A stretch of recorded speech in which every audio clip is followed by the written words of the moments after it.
in December 2006, we changed the government because many of us believe in their promises. They promised to reduce the cost of living and have better conditions for all. Where is the basket of goods? They promised to give relief to farmers and to resuscitate the banana industry, but it seems like farmers are chronic. Where are the fertilizer inputs for the farmers and the pensions and the promised increases for farmers? They promised that they would cut down on crime. So why are so many young people dying on our streets? They promised better housing for all young people and employment for young people. So why are so many young people increasingly becoming unemployed and some even involved in sex work? They promised that they would never privatize water. So why are they still going forward? They marched and protested with farmers with workers from Sandals who were fired en masse.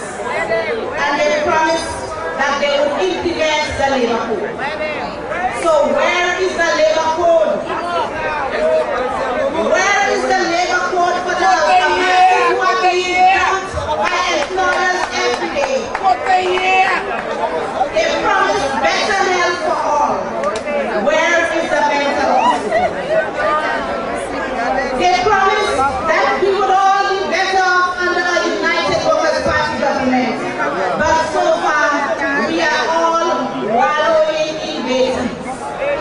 After more than 2 years in office, not only have we been duped about all of those promises, but we are confronted with a hopeless government which is moving from FOPA to FOPA. So instead of economic prosperity and peace, we see people being killed like flies on our streets. We are being dragged to the jaws of the IMF without even the most basic explanation. And we see ministers all of a sudden becoming experts on economics and say they give you cheap money, you must take cheap money. How on earth can somebody representing us in Parliament say that the IMF is giving cheap money? It seems to me this minister has never ever read anything related to international financial institutions, because anyone who has any inkling of knowledge on these matters would never have said that the IMF is giving cheap money. Ladies and gentlemen, at the rate we are going, we will soon surpass it. On top of all of that, our constitutional and democratic right to speak is being trampled on. They promised to raise the minimum wage, and I happen to be one of the commissioners on the Minimum Wages Commission. As soon as the election was over, I got a letter from the Honorable Stevenson King advising that the Minimum Wages Commission was no more. So why should there be surprise when it is said that so many of us are living on less than $2 a day? We have no minimum wage. We see huge bailouts to hotels and companies, while women and children are living indeed on less than $2 a day. We see concessions all over the place.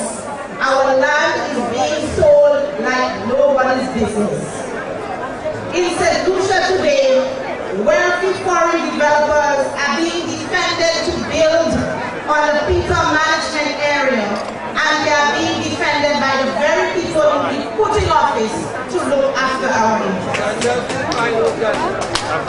Today, more and more women are having a very difficult time making ends meet, and the violence against them is exacerbated when our very elected officials are involved in a conspiracy to deny a victim who has been crippled her basic justice. It was unbelievable the extent to which they went to deny these poor young women justice. They had certain talk shows banned talking about records, talking about her information, talking about her x-rays. Absolutely unbelievable.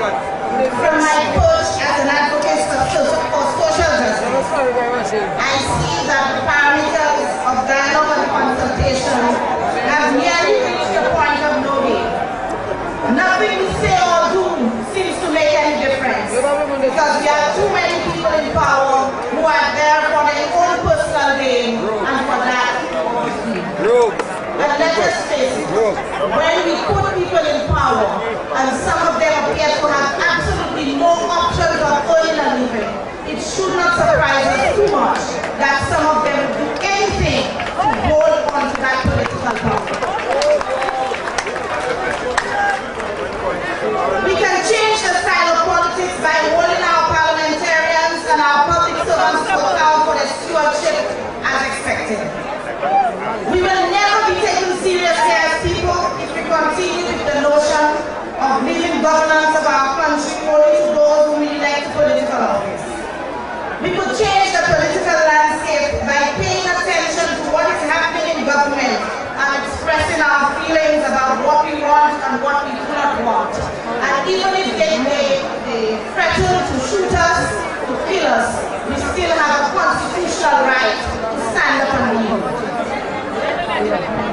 We can do so by building the capacity of ordinary citizens and civil society organizations.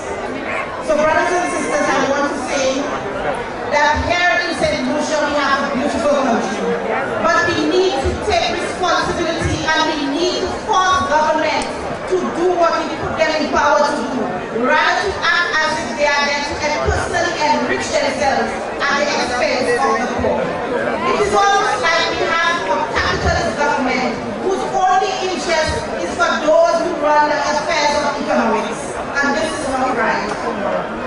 We are in trouble, and I am very encouraged by the number